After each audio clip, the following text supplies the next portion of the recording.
So, came out to get a morning check on everybody. And I don't know if you can see this or not, but since we fixed all the fences, I guess this is where Shirley decided that she should find another place to stick her head through, because the whole side isn't enough. No, it's not. Nope. Shirley's got to eat from the end. And all those folks that say, you got to cut the hay strings. Yeah, we know. Shirley?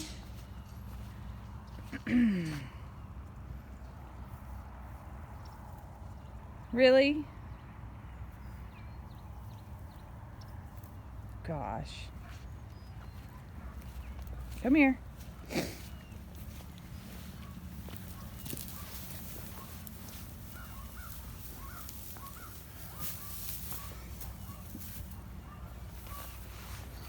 This side. That's where you eat from, baby. I know you like jewelry and necklaces and you're really into fashion. But hay strings are not fashion. Not even farm fashion. All right, folks. Lester's home from work. And from what I understand, there was a bit of a fiasco here this morning. And so it brings us to that age-old dilemma of whether we cut the strings off the hay or we leave them. Now listen to me, everybody. I'm going to tell you right now that you guys are going to start commenting on this video, and you're probably going to send me all kinds of links to 1,000 people who's going to say, you cut the strings, you cut the strings, you always cut the strings. But there's just as many, if not more, folks who say you can leave the strings. And let me tell you why we've always left the strings. Now, I'm no expert, I'm no pro, but I've also never in all of my life had any animal choke or gag or anything with these strings. So let me just tell you real fast why we leave the string. If you set a round roll of hay out in the weather, and unfortunately we have nowhere to put them out of the weather, so they have to stay in the weather, you leave the string, and that way it keeps the roll of hay nice and compact. If the hay is nice and compact, nice and tight, what I mean, whenever it rains, the moisture lands here and will roll off the hay. If you were to cut the strings, then over a very short period of time, the hay begins to unravel. Let me show you what I mean by unravel. Okay, I think you get the idea. These are two rolls of hay that I said here. One was an older roll. One is a newer roll. You can see the difference in hay.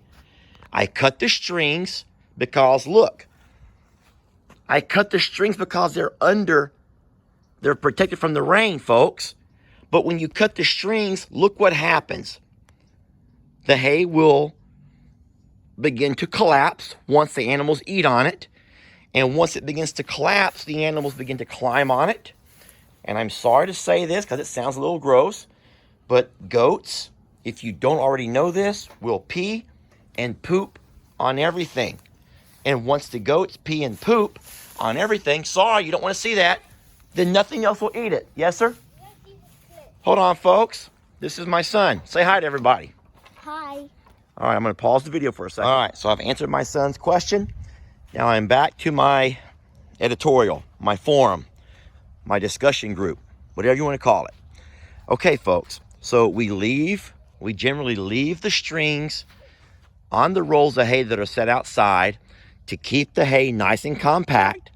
The animals eat from this side or both sides where they don't have to deal with the strings, and that keeps the water where it will roll off and not come down through the hay, because I also think I said before in a previous video, if the water lands on top of an unrolled roll of hay, it will begin to rot the hay. If it gets wet, it begins to rot. Now you can see, we've had rain here in Texas, plenty of rain. Yet none of this hay is rotting. It's not rotting. Now, the very bottom might be. I can't even see down there. So, you see videos of Shirley. Darn it, Shirley. Well, here's her little hole. There's her little hole right there, folks. So, little Shirley puts her head in there and she finds her own little hole because that's what Shirley does. And it looks horrible. It looks like I'm being negligent. I don't like that either. I don't like seeing Shirley with her head stuck in anything. Now, I will address it, everybody. I will address it. You know, Shirley used to get her head stuck in fences. And what did I do? I came by and I replaced every section of fence. Every section of fence, folks. And that was because of Shirley. It wasn't cheap. And so, darn, I don't know what I'm going to do about this hay.